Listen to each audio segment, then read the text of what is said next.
Assalamualaikum warahmatullahi wabarakatuh. Salam sejahtera untuk kita semua. Apa kabar anak-anakku sekalian? Mudah-mudahan Bapak doakan dari kejauhan anak-anakku sekalian dalam kondisi sehat walafiat, diberikan kelancaran dalam rezekinya, dan dimudahkan segala urusannya, terutama orang tuanya. Alhamdulillah hari ini kita masuk ke semester 2, di mana semester ini adalah bagi Bapak adalah semester penentuan. Apa yang dimaksud dengan semester penentuan? Semester yang dimana nantinya hasil nilai kalian akan berdampak pada kenaikan kelas kalian. Jadi Bapak harap untuk di semester ini kalian diusahakan ditingkatkan pola belajarnya, coba lebih diatur lagi. Walaupun dalam kondisi PJJ seperti ini kita tidak bisa bertatap muka, tetapi paling tidak tugas-tugas yang Bapak berikan melalui video bisa dikerjakan secara maksimal dan dilakukan dengan penuh disiplin dan tanggung jawab, sehingga nantinya hasil tugas yang anak-anak berikan atau kumpulkan itu bisa mengangkat nilai, khususnya nilai semester 2, agar anak-anak sekalian bisa naik ke kelas selanjutnya. Nah, sebelum Bapak mulai video pembelajaran pada awal semester ini, Bapak berharap anak-anak sekalian bisa meluangkan waktu untuk dapat mendukung channel dan video-video yang Bapak upload, khususnya terkait dengan pembelajaran PJJ. Silahkan di komen, like, subscribe, dan bila perlu di share bagi orang-orang terdekat. Semoga Bapak doakan bagi anak-anak sekalian yang bisa meringankan jarinya untuk menekan tombol subscribe dan like. Mudah-mudahan bisa menjadi amal ibadah dan diberikan kelancaran dan keberkahan dalam hidupnya, amin.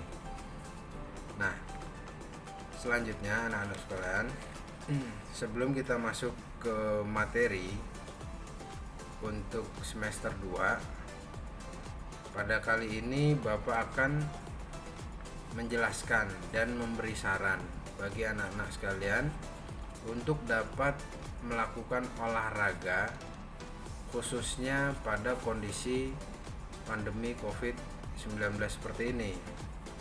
Karena apa? Karena banyak protokol-protokol kesehatan yang perlu kita pahami dan kita patuhi agar kita bisa terhindar dari penularan virus COVID-19. Tidak terkecuali dengan kegiatan olahraga. Jadi kegiatan olahraga pun yang bertujuannya untuk supaya badan kita sehat, badan kita bugar, terhindar dari penyakit.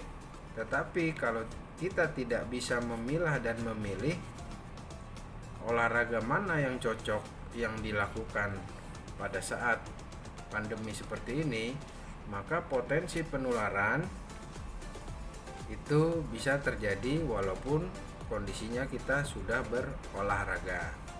Nah, untuk kesempatan kali ini Bapak akan menjelaskan olahraga apa saja yang cocok, yang tepat dilakukan pada kondisi COVID-19 ini. Nah, bagi anak-anak sekalian, silahkan diperhatikan, dirangkum dari awal sampai akhir, poin-poin apa saja yang perlu dicatat. Nanti silahkan dikumpulkan dalam bentuk rangkuman. Nanti bentuk rangkuman itu silahkan di-share atau dijapri ke Bapak, silahkan, supaya itu adalah menjadi bahan penilaian harian anak-anak sekalian. Nah, untuk selengkapnya silahkan simak video selanjutnya. Nah, anak-anakku sekalian, sekarang kita masuk ke materi bagaimana kita memilah dan memilih olahraga yang cocok dalam kondisi COVID-19 seperti ini. Yang pertama, anak-anakku sekalian harus bisa memahami bagaimana cara penularan virus COVID-19 ini, yaitu salah satunya dari percikan atau droplet. Ya, droplet itu berarti percikan. Nah, percikan itu yang akan menempel pada benda-benda yang sekiranya berpotensi kita pegang, dan otomatis tangan yang kita pegang ini, tangan yang kita miliki ini, setelah kontak dengan benda yang berpotensi terkena droplet atau terpapar virus corona, maka yang namanya kehidupan kita sehari-hari pastinya kita tidak lepas memegang wajah, hidung, muka, mulut, dan mata. Nah, ini yang mengakibatkan apabila anak-anak tidak perhatian, tidak disiplin dalam melakukan protokol kesehatan, akan berpotensi tertular virus corona. Nah, jadi gimana Pak cara penularannya? Cara penularannya khususnya apabila kita melakukan olahraga, pilihlah olahraga yang tidak berkaitan erat dengan kontak orang secara langsung. Seperti apa Pak? Misalkan olahraga yang sifatnya adalah berkelompok atau tim. Nah, ketika misalkan kita melakukan olahraga berkelompok atau tim, apa aja biasanya? Yang pertama, contoh misalkan sepak bola. Selanjutnya apalagi? Bola voli. Selanjutnya apalagi? Bola basket. Bulu tangkis gimana Pak? Bulu tangkis bisa kalau misalkan dia konsepnya berpasangan atau ganda. Kalau tunggal itu kemungkinan masih bisa diredam, dan dengan syarat raket yang dipegang, raket yang digunakan harus raket milik sendiri. Dan masih banyak olahraga berkelompok yang anak-anak mungkin sudah paham dan sudah mengetahui. Nah, sekarang kalau misalkan kita berpotensi melakukan olahraga secara berkelompok, secara logika otomatis kita akan bersentuhan. Akan ada momen-momen di mana kita akan saling menempel atau ada saling berkomunikasi. Nah, yang dimaksud dengan droplet itu adalah ketika kita berkomunikasi tanpa menggunakan masker, otomatis ada yang disebut dengan aerosol atau uap udara yang keluar dari mulut itu terkontak oleh orang yang sedang berkomunikasi dengan kita. Atau mungkin dengan cara kita sedang berbicara memercikan sesuatu, sifatnya adalah basah atau ludah yang terkena oleh si pembicara lawan kita, maka itu juga akan berpotensi menularkan. Intinya, penularan itu terjadi apabila cairan atau aerosol itu masuk ke dalam mulut dan hidung kita. Nah, potensi-potensi yang terjadi apabila kita bermain olahraga secara berkelompok, otomatis yang pertama kita pasti bersentuhan. Entah bersentuhan tangan atau bersentuhan badan. Yang jelas yang paling riskan adalah olahraga yang berkaitan dengan bersentuhan tangan. Kenapa? Apabila kita memegang tangan seseorang yang dia tidak terdeteksi atau kita tidak tahu dia terpapar virus atau tidak, maka kita patut waspada ketika kita memegang tangan dia bersalaman atau memegang bola basket yang itu dipegang secara bersama-sama, berganti-gantian, ke orang yang A dioper lagi ke orang yang B, selanjutnya dioper ke orang yang C. Ketika bola basket itu dipegang sama orang yang mengalami COVID-19 atau terpapar COVID-19 dan bola itu kita pegang, kalau kita tidak disiplin dalam protokol kesehatan atau sering-sering mencuci tangan, sewaktu-waktu pasti tangan kita akan menyentuh bagian mulut, bagian hidung. Nah, ini yang dimaksud dengan kita harus pintar memilah dan memilih olahraga yang berpotensi menularkan virus COVID-19. Sama halnya dengan bola voli. Bola voli sama juga kayak begitu. Bola voli kalau kita pegang bareng-bareng, misalkan orang pertama servis, melakukan passing, dan itu bola bergulir dengan orang yang berbeda-beda. Nah, ketika kita pegang, tetapi di satu tim atau tim lawan itu sempat memegang dengan kondisi orang tersebut sudah tertular virus, maka kalau bola itu kita pegang dan kita tidak sempat mencuci tangan sampai kita memegang mulut dan hidung, kemungkinan kita akan terpapar oleh virus corona. Jadi walaupun teman-teman atau anak-anak sekalian memilih olahraga yang beresiko seperti sepak bola, bola voli, bola basket dan sebagainya yang sifatnya berkelompok, boleh dilakukan tetapi dengan protokol kesehatan yang disiplin. Contohnya seperti apa? Setelah memegang bola, jangan sekali-sekali memegang hidung dan mulut atau mengucap mata. Setelah memegang bola, diharuskan kita mencuci tangan. Jangan langsung makan. Jangan jajan sembarangan.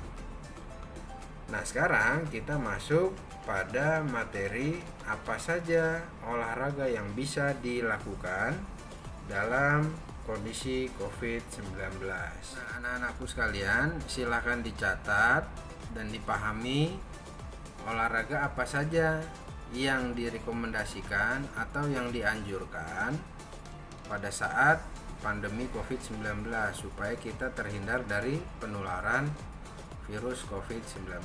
Yang pertama adalah olahraga treadmill.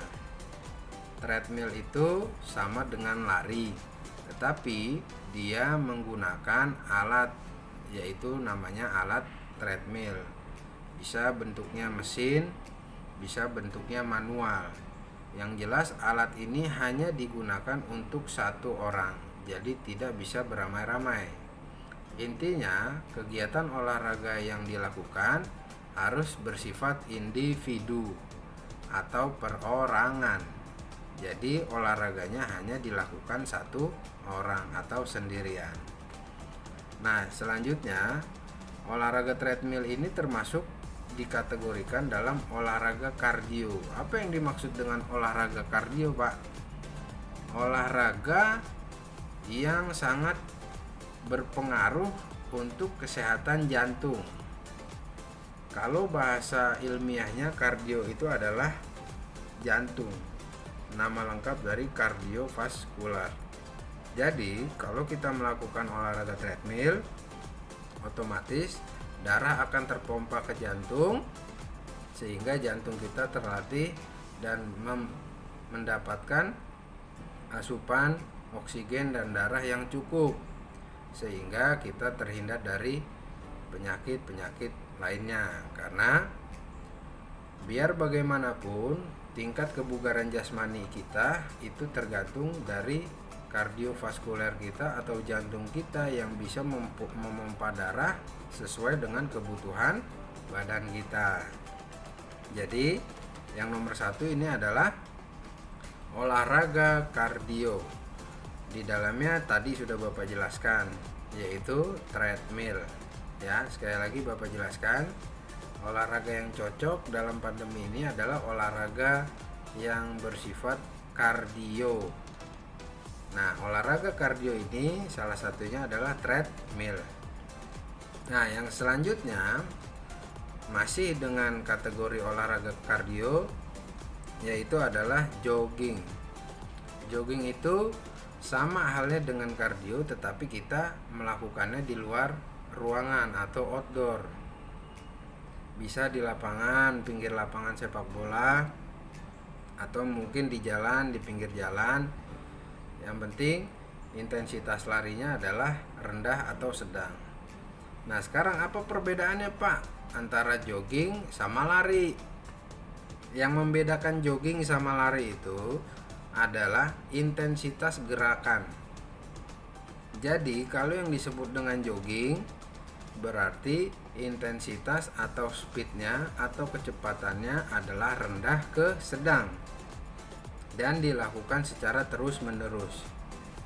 Jadi, kalau yang namanya jogging tidak bisa kita targetkan 30 menit jogging. Nah, 5 menit pertama kita lari. Nah, selanjutnya kita kecapean. Nah, berarti kita jalan. Nah, itu namanya bukan jogging. Yang namanya jogging itu dilakukan secara terus-menerus sesuai dengan target waktu yang kita harapkan atau kita tentukan. Sementara kalau lari itu adalah speed atau kecepatan yang tinggi, dengan kecepatan yang tinggi. Nah, anak-anak sekalian bisa melakukan gerakan lari dengan speed kecepatan tinggi itu bila anak-anak sudah mencapai garis finish atau jarak yang sudah ditentukan. Baru setelah lari dengan kecepatan tinggi, anak-anak bisa istirahat dan bisa jalan untuk menetralisir detak jantung yang berdebar kencang dan nafas yang terengal-engal. Nah, jadi anak-anak harus bisa membedakan antara lari dan jogging. Tadi Bapak sudah ulas. Kalau jogging larinya pelan ke sedang, speednya dari pelan ke sedang tanpa berhenti dengan batas waktu yang sudah ditentukan. Misalkan kita targetkan waktu kita 30 menit. Nah, berarti kita lari jogging dengan waktu yang sudah ditentukan selama 30 menit, tidak boleh berhenti, dan speednya itu rendah atau sedang. Ya, anak-anak bisa membedakan kan, kalau speed rendah itu berarti larinya santai. Kalau misalkan speednya tinggi, berarti anak-anak larinya harus cepat atau kencang. Nah, itu yang membedakan antara lari dengan jogging. Nah, anak-anakku sekalian, masih berkaitan dengan olahraga kardio. Yang selanjutnya adalah lompat tali. Lompat tali mungkin anak-anak sudah paham, sudah jelas, sudah pernah melakukan semuanya. Terutama anak-anak yang perempuan biasanya sering melakukan permainan karet atau lompat tali. Nah, lompat tali yang dianjurkan untuk terhindar dari penyebaran virus corona adalah dengan cara individu. Lakukan dengan cara sendiri tanpa ditemani oleh teman-teman, dan alat yang digunakan untuk melompat seperti karet atau tali itu hanya milik sendiri. Jangan minjam dari teman, karena itu berdampak pada ketika kita memegang alat yang kita pinjam, maka itu berpotensi menyebabkan penularan virus corona atau COVID-19. Nah, yang jelas anak-anak juga sudah jelas, sudah paham bagaimana cara melakukan lompat tali yang baik dan benar. Nah, selanjutnya masih berkaitan dengan olahraga kardio, yaitu olahraga bersepeda. Olahraga bersepeda ini akhir-akhir ini sangat booming. Mungkin anak-anak yang belum punya sepeda pada saat pandemi seperti ini malah justru meminta sama orang tuanya untuk beli sepeda, karena memang sangat mengasihkan bermain sepeda, mengelilingi kampung, berjalan-jalan, melihat suasana pemandangan di kanan kiri jalan. Itu membuat kita refresh atau gembira dan senang hati. Nah, olahraga sepeda ini bisa dilakukan dengan intensitas waktu selama 30 atau 45 menit. Jadi anak-anak bisa melakukan permainan sepeda untuk melatih olahraga, untuk melatih badan teman-teman semua agar tetap bugar, supaya tetap fit, terhindar dari penyakit, dengan syarat dilakukan minimal sebanyak 30 menit atau selama 30 menit sampai 45 menit. Karena kalau dilakukan di bawah itu maka pengaruhnya kurang efektif. Kenapa kurang efektif? Karena ketika kita melakukan gerakan olahraga, otomatis kita mengharapkan gerakan yang optimal yang berpengaruh pada kesehatan diri kita. Kenapa Bapak bilang 30-45 menit? Karena ketika kita melakukan sepeda selama 30-45 menit, maka kemungkinan yang pertama suhu badan kita akan meningkat. Nah, suhu badan ini meningkat dikarenakan aktivitas fisik yang dilakukan selama 30 menit. Nah, selanjutnya otomatis yang tadi yang Bapak bilang, sirkulasi darah dan jantung itu berdetak secara terus-menerus selama 30 menit. Nah, riset membuktikan apabila olahraga yang dilakukan selama 30 menit itu dapat meningkatkan kebugaran jasmani dan mempertahankan kekebalan tubuh. Nah, selanjutnya apalagi? Kalau kita melakukan waktu olahraga sepeda selama 30 menit, otomatis sirkulasi oksigen yang kita lakukan, yang kita hirup itu selama 30 menit itu maksimal. Kenapa Bapak sebut maksimal? Karena apabila teman-teman atau anak-anak sekalian melakukan olahraga biasa, itu ketika kita memerlukan oksigen itu biasa-biasa saja, tidak menyeluruh.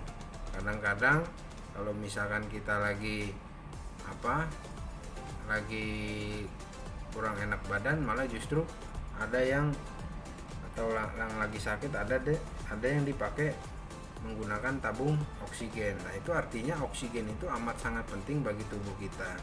Nah, penghirupan atau pengambilan oksigen yang efektif itu pada saat melakukan gerakan fisik, yaitu sebut saja dengan olahraga. Jadi teman-teman atau anak-anak sekalian, ketika berolahraga itu impactnya atau manfaatnya amat sangat bagus. Apabila anak-anak kekurangan oksigen atau mungkin selama ini ada sedikit sesak napas, nah itu bisa menjadi treatment atau latihan untuk yang memiliki masalah dengan pernapasan. Nah, anak-anakku sekalian, tanda-tanda kekurangan oksigen itu bisa dikenali dari beberapa hal. Yang pertama, biasanya orang yang kekurangan oksigen itu mudah lelah. Selanjutnya, mudah mengantuk. Nah, ini bagi anak-anak yang di sekolah mungkin sering ngantuk, sering tidur ketika dijelaskan oleh Bapak Ibu guru, ada indikasi atau berarti mungkin salah satu tanda kekurangan oksigen ini mungkin anak-anak alami. Salah satunya faktornya apa? Nah, faktornya itu adalah begadang. Nah, selanjutnya susah konsentrasi. Nah, susah konsentrasi ini termasuk dalam salah satu ciri orang-orang yang kekurangan oksigen. Maka dari itu sangat dianjurkan untuk anak-anak sekalian rutin berolahraga yang sifatnya olahraga kardio, karena berkaitan dengan pernafasan dan pompa jantung yang. Maka dari itu sangat dianjurkan bagi anak-anak sekalian untuk selalu rutin melakukan kegiatan olahraga kardio seperti bersepeda, lari dan sebagainya, agar bisa melatih pernapasan supaya oksigen di dalam tubuh sampai ke otak bisa terpenuhi dengan maksimal dan detak jantung bisa mengalirkan darah secara maksimal ke seluruh tubuh. Nah, selanjutnya ada juga ciri-ciri orang yang kekurangan oksigen itu, yaitu adalah wajahnya terlihat pucat. Nah, ada lagi dengan tanda-tanda sering terjadinya pusing atau sakit kepala dan sampai mungkin bisa sesak napas. Nah, ini adalah salah satu ciri-ciri apabila seseorang kekurangan oksigen. Nah, maka dari itu olahraga bersepeda ini termasuk dalam olahraga kardio yang bermanfaat sebagai peningkatan atau pengambilan oksigen dalam aktivitas olahraga bersepeda supaya kita terhindar dari penyakit-penyakit yang tadi Bapak sebutkan. Nah, selanjutnya olahraga lainnya yang cocok untuk dilakukan pada saat kondisi pandemi COVID-19 ini adalah aerobik atau senam irama. Nah, mungkin anak-anak sekalian sering melakukannya pada saat kita sekolah, itu biasanya seminggu sekali. Nah, ini termasuk olahraga yang dianjurkan pada saat kondisi COVID-19 seperti ini, karena olahraga aerobik ini sifatnya individu atau dilakukan secara sendiri. Jadi kalau misalkan ada kontak dari kerumunan, sebaiknya dihindari dan dianjurkan melakukan aerobik apabila dilakukannya secara berkelompok, maka diharapkan jaraknya diatur sesuai dengan protokol kesehatan 1,5 sampai 2 meter. Nah, selanjutnya olahraga lain yang cocok tadi udah Bapak sebutkan. Yang pertama adalah kardio. Nah, kardio ini di dalamnya ada treadmill, jogging, lompat tali, dan bersepeda. Nah, yang kedua tadi udah Bapak sebutkan, senam aerobik. Nah, yang ketiga adalah olahraga renang. Nah, sekarang mungkin anak-anak sekalian ada yang heran gitu loh, Pak, kenapa kok olahraga renang dianjurkan pada saat COVID-19 ini? Sementara renang itu kan kita masuk ke dalam air, dan air itu merupakan cairan yang dapat termakan atau masuk ke dalam tubuh secara tidak langsung apabila kita melakukan aktivitas di dalam air. Nah, itu kan beresiko, Pak. Nah, jawabannya yaitu renang yang dilakukan di kolam renang dengan treatment kolam renang tersebut syaratnya harus pembersihannya menggunakan kaporit. Nah, kaporit ini sesuai dengan penelitian adalah salah satu zat yang dapat membunuh bakteri secara efektif dan instan. Nah, salah satu bahan yang terkandung di dalam disinfektan, kalau anak-anak sekalian pernah ngelihat rumahnya disemprot sama disinfektan, itu ada yang disebut dengan kandungannya hampir 90% lebih, itu yang disebut dengan hipoklorit. Nah, hipoklorit ini adalah bahan yang digunakan untuk mematikan kuman dan bakteri. Jadi syarat melakukan renang dalam kondisi pandemi COVID-19 ini adalah kolam renang yang dibersihkan dengan menggunakan kaporit. Karena kaporit itu di dalamnya adalah terkandung zat yang disebut dengan hipoklorit yang berfungsi untuk mematikan kuman-kuman, penyakit, dan virus termasuk virus COVID-19 atau corona. Jadi syarat utama pada saat melakukan renang, anak-anak harus bisa memilah kolam renang yang aman. Tapi biasanya kolam renang itu semuanya untuk membersihkan kotoran itu menggunakan kaporit. Jadi hampir dipastikan kalau kolam renang yang aman, kolam renang yang menggunakan kaporit itu hampir dipastikan aman dan terhindar dari penularan COVID-19. Lain halnya ketika teman-teman atau anak-anak melakukan aktivitas di sekitar kolam dan intensitas kontak sama orang-orang pengunjung itu tetap berjalan, yaitu berarti terpaparnya bukan karena berenang, tapi terpaparnya karena anak-anak sekalian kontak secara fisik baik langsung maupun tidak langsung yang mengakibatkan adanya percikan atau aerosol yang masuk ke dalam tubuh kita sehingga kita tertular. Jadi tetap kalau sudah melakukan aktivitas renang di dalam air, setelah naik ke kolam, bilas, setelah itu mandi yang bersih pakai sabun, langsung menggunakan protokol, pakai masker, cuci tangan, hand sanitizer dan sebagainya. Nah, selanjutnya yang terakhir adalah olahraga function training. Apa itu Pak function training? Nah, ini istilah olahraga ya anak-anak. Function training, jadi nggak usah kamu pikirkan apa itu function training. Intinya function training ini adalah olahraga yang dilakukan menggunakan tubuh sendiri. Jadi tidak menggunakan alat bantu dan bantuan orang lain. Contohnya apa? Yang pertama adalah push up.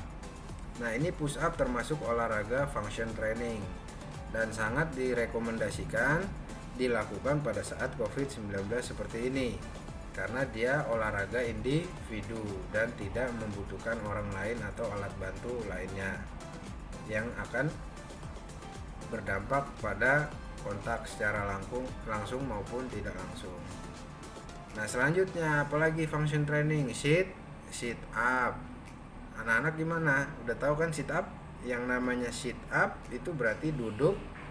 Berarti setelah duduk badannya dibaringkan, naik lagi, tangannya disilang atau di belakang kepala. Nah, ini untuk melatih otot perut supaya perutnya bisa terbentuk ototnya atau singset dan ramping. Nah, selanjutnya tadi Bapak udah jelasin push up ya. Push up apa? Push up bentuknya seperti yang teman-teman atau anak-anak ketahui. Dia menghadap lantai dan seperti gerakan naik turun, mendorong, naik ke atas dan turun ke bawah. Nah, ini fungsinya apa? Fungsinya adalah sebagai sarana untuk melatih otot lengan. Otot lengan ada apa aja? Lengan bagian depan dan lengan bagian belakang. Kalau misalkan Bapak jelasin secara ringkas, otot lengan itu istilahnya adalah namanya otot lengan depan disebut dengan bicep. Nah, sementara untuk otot lengan bagian belakang itu disebut dengan tricep. Nah, selanjutnya apalagi yang terdampak atau yang berkaitan dengan push up, otot-otot yang bergerak. Itu biasa disebut dengan shoulders atau otot bahu dan trapesium, otot bagian belakang. Ya. Jadi fungsi gerakan push up pada saat gerakan push up ini adalah untuk melatih otot-otot tadi yang Bapak sebutkan. Tadi push up udah, sit up udah. Nah, sekarang back up. Nah, back up juga kebalikan dari sit up. Tadinya duduk, sekarang berarti kita tengkurap melakukannya bangkit dan turun, bangkit dan turun. Selanjutnya apalagi? Namanya squat thrust. Squat thrust itu biasanya lompat naik turun, lompat naik turun. Ini juga bagian dari function training. Nah, selanjutnya ada disebut dengan squat jump. Squat jump juga hampir sama dengan squat thrust. Habis itu jumping jab. Kemarin jumping jab sudah Bapak jelaskan ya, cara melakukan jumping jab. Nah, masih banyak lainnya, ada yang disebut dengan pull up. Pokoknya intinya gerakan function training ini adalah gerakan latihan yang dilakukan dengan beban badan sendiri tanpa bantuan alat dan bantuan orang lain. Nah, jadi intinya Bapak rangkum menjadi satu segmen ya anak-anak sekalian, bahwa olahraga yang cocok yang dilakukan pada saat kondisi pandemi COVID-19 ini, yang pertama adalah olahraga kardio. Nah, olahraga kardio ini ada di dalamnya termasuk treadmill, ada juga jogging, ada juga lompat tali dan bersepeda. Nah, selanjutnya yang kedua adalah olahraga senam aerobik. Yang ketiga adalah olahraga renang. Yang keempat adalah olahraga function training. Apa aja function training? Tadi sudah Bapak sebutkan. Yang pertama adalah push up, sit up, back up, squat thrust, squat jump, jumping jab, dan masih banyak lainnya. Nah, Bapak harap video kali ini anak-anak bisa merangkumnya dengan baik dan benar. Paling tidak anak-anak bisa merangkum menjadi 4 poin berdasarkan apa yang sudah Bapak jelaskan, yaitu macam-macam olahraga yang bisa dilakukan dalam kondisi COVID-19 ini supaya kita tetap bugar, sehat, dan terhindar dari penularan COVID-19. Nah, sekarang tiba di penghujung materi. Saya selaku guru olahraga mohon maaf apabila ada kekurangan, dan mohon maaf apabila ada keterbatasan kata dan penyampaian, serta Bapak juga ingin menyampaikan, mohon dukungannya dengan cara mengeklik tombol subscribe, like, komen, dan share. Mudah-mudahan dengan keringanan tangan anak-anak sekalian untuk menekan tombol subscribe bisa dinilai sebagai amal ibadah. Mudah-mudahan video ini bermanfaat. Sekian dari saya. Billahi taufik wal hidayah. Wassalamualaikum warahmatullahi wabarakatuh. Saya lagi dulu guys. Jangan lupa like, comment, and subscribe.